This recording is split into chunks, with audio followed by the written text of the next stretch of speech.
Mwakoze, nitwa Ntagengwa Servire Omar, mvuka mu Rwanda, mvuka Kamonyi, nkaba ndi nubatse, mfite umugore n'abana 4, nkaba ntuye mu gihugu cy'Ububiligi.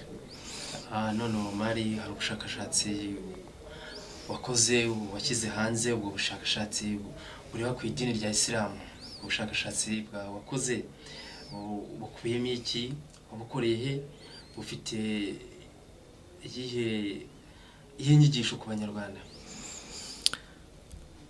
Nagira ngo mvuge ko jewe ndi Umusilamu, nakoze ubushakashatsi ku byo nise imyitwarire y'Abayisilamu muri jenoside yo muri 1994 yakorewe Abatutsi.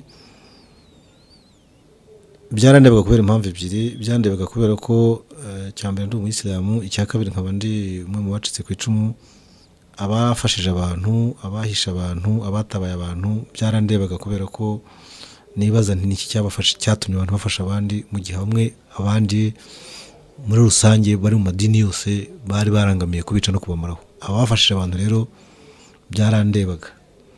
Noneho rero nkavuga nti urambaza uti byamariye iki Abanyarwanda? Nukuvuga ngo icyo ubushakashatsi bwagezeho, hari ibyo bita mu bushakashatsi byo bita les hypothèses. Les hypothèses nuvuga ngo ni iki nshingiraho njye gukora ubushakashatsi.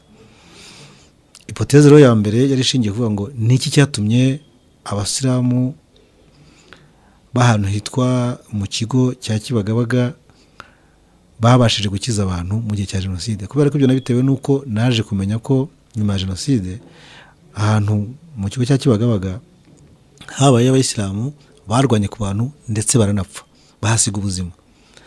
Naje guhura n'abantu bamwe barokotse Kibagabaga batari n'Abayisilamu, bambwira uko byose nababigenje.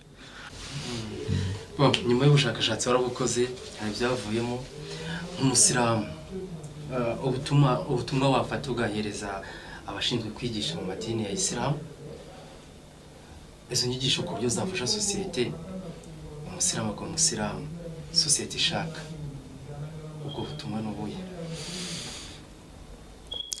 Ibyo byo ntabwo mbishingira kuri Kibagabaga gusa, ndabishingira ku masomo ubwayo nize. Abasilamu tugira ikibazo cy'uko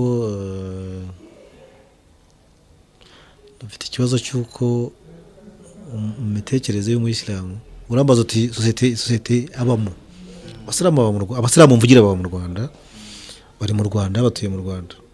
Umusilamu w'Umunyarwanda agomba kumva ko ufite umwanya mu Rwanda.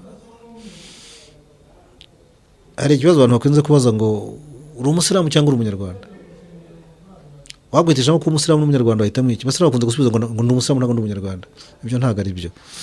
Ntabwo ari byo kubera ko ubundi bavuga ko umuntu agizwe n'ibyo bita identité nyinshi zitandukanye. Ubu tuvugana wowe ushobora kuvuga uri umusore, uri inzobe, uri Umunyarwanda, uri Umugatolika, utuye i Butare mu Majyepfo, ucumbitse Kimironko. Ibyo byose ni byiziranga identité zawe. Umusilamu rero nawe akwiye kumenya ko iyo tuvuze Umunyarwanda tuba dushatse kuvuga ubwene igihugu. Umusilamu afite ubwene bwa Kinyarwanda, agomba kumva identité ko yumva kandi akayiyumvamo ko ari identité ya Kinyarwanda, akagomba guharanira kubaho nk'Umunyarwanda. Iyo tuvuze iby'ijuru niho tuzana iby'amadini.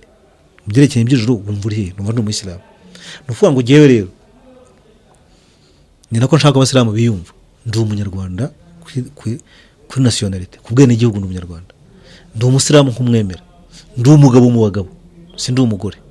Nyamara ntibinteranye n'abagore b'Abasilamu kazi cyangwa abagore baba none. Ariko ikirenze ibyo byose rero, kiri inyuma y'ibyo kurusha ibindi, ndi umuntu.